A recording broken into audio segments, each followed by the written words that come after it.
2026 elections are just around the corner, and the battle for control of the U.S. House is shaping up to be the first major test of Donald Trump's second term in office. With the president's approval rating slipping to its lowest point yet, Democrats are growing increasingly optimistic about their chances of flipping the House. Renowned election forecasters Inside Elections and Sabato's Crystal Ball have both just released updated ratings for the 2026 races, and already there's a crowded map of competitive contests. Historically, midterms tend to favor the party that doesn't hold the White House. In fact, as you can see in this chart, the president's party has lost seats in 18 of the last 20 midterm elections, including each of the last 5, with an average loss of around 25 seats. That's obviously not an encouraging precedent for Republicans, especially when you consider that the 2 exceptions to this trend were driven by extraordinary national circumstances. In 1998, public backlash to Bill Clinton's impeachment helped Democrats defy expectations.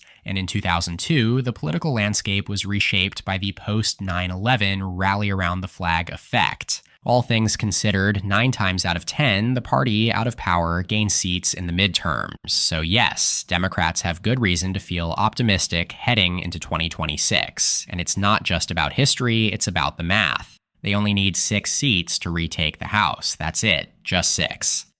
Republicans are heading into these midterms with one of the narrowest House majorities in modern history. Let's rewind for a moment to the 2018 cycle, the first midterm after Trump took office for the first time. Democrats needed a much larger wave to win back control, and they got it, flipping 41 seats, their largest midterm gain since the 1970s. Fast forward to 2022, Biden's first midterm. Republicans flipped the House, as expected, but the so-called red wave never materialized. They gained just 9 seats, flipping the balance to 222 to 213 in their favor. Then came 2024, and once again, the House moved in the opposite direction of the presidential race. While Donald Trump defeated Kamala Harris, Democrats actually gained 2 House seats. That marked the smallest net change in House composition in U.S. history. And perhaps most remarkably, control of the chamber was decided by just over 7,000 votes across 3 congressional districts, out of nearly 148 million ballots cast nationwide.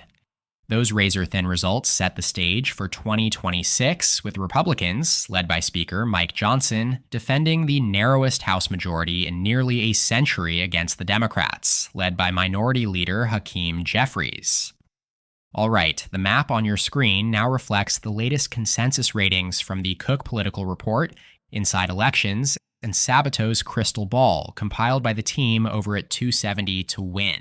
Each forecaster uses their own methodology, but in general, competitiveness is determined by a mix of factors, including the district's partisan lean, candidate quality, the state and national political environment, and direct conversations with campaigns and strategists. But at this early stage, before we know exactly who's running in each race, these ratings lean heavily on fundamentals, the political makeup of each district, past results, and the broader national mood. As it stands, the consensus forecast gives Republicans an edge in 208 seats, 186 rated as safe, 16 as likely, and 6 as lean. Democrats, meanwhile, are favored in 205 districts, with 20 in the likely category and 16 lean. That leaves 22 districts currently rated as toss-ups. These toss-up seats could go either way in a neutral environment, while the 58 seats rated as lean or likely for one party could just as easily flip, especially if 2026 turns into a wave election in either direction.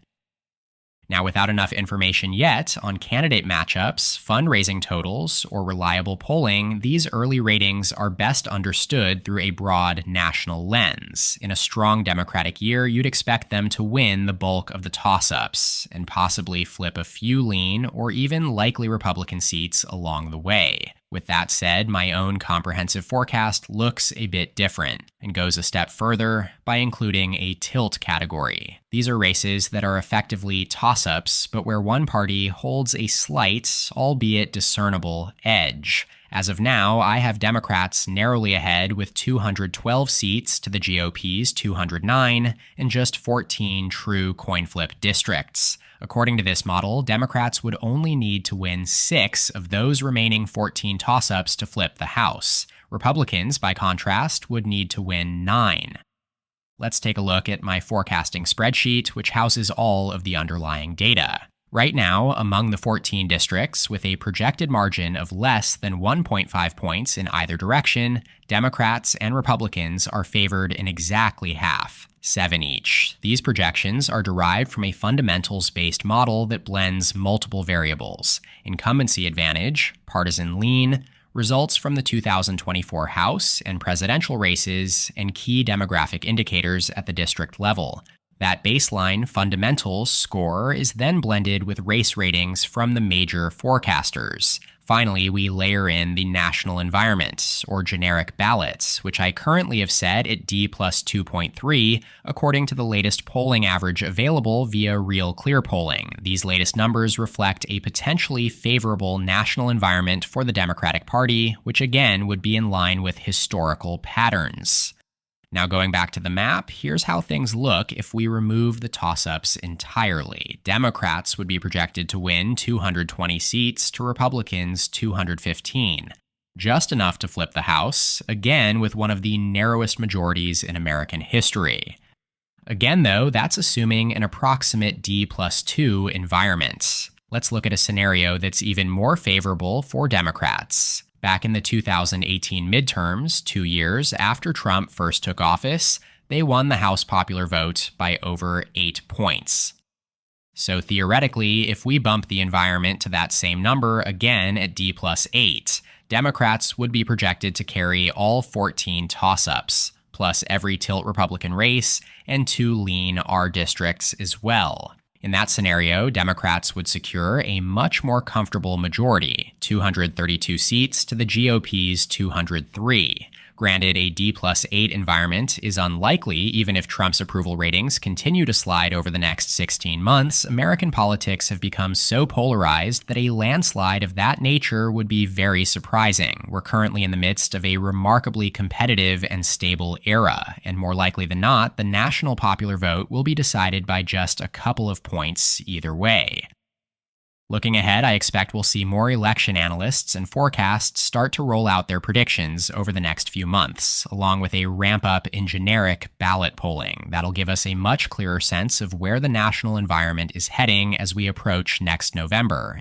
In the meantime, make sure to subscribe to the channel down below so you don't miss any upcoming videos on the 2026 midterms and everything beyond. According to my YouTube analytics, less than 20% of you are currently subscribed. So please take a second to hit that button below the video. It's completely free and helps me to continue making videos like these, updating you on the latest developments in the election world. For example, while recording and editing this video, we received some breaking news out of a key House battleground.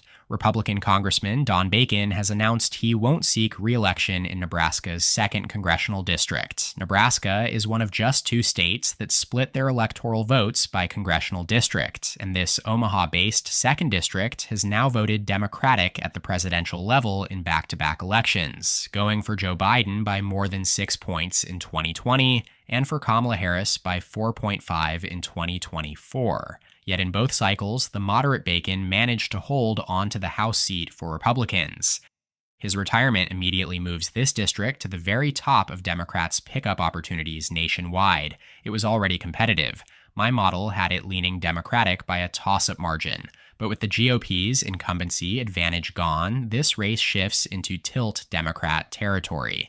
And that's just one example of the many, many major developments we expect to see in House races across the country over the next several months.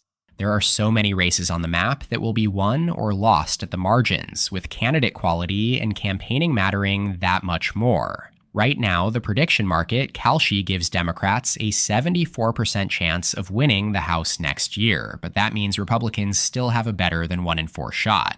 It's truly anybody's ballgame. So again, make sure to subscribe so you don't miss out. As always, drop your thoughts on the map in the comments and let me know what topics you'd like to see covered next. Huge shout out to my channel members, listed down in the description. Don't forget to subscribe, leave a like if you enjoyed the content, and check out more of my videos right here. Thanks so much for watching, and I'll see you next time. EP out.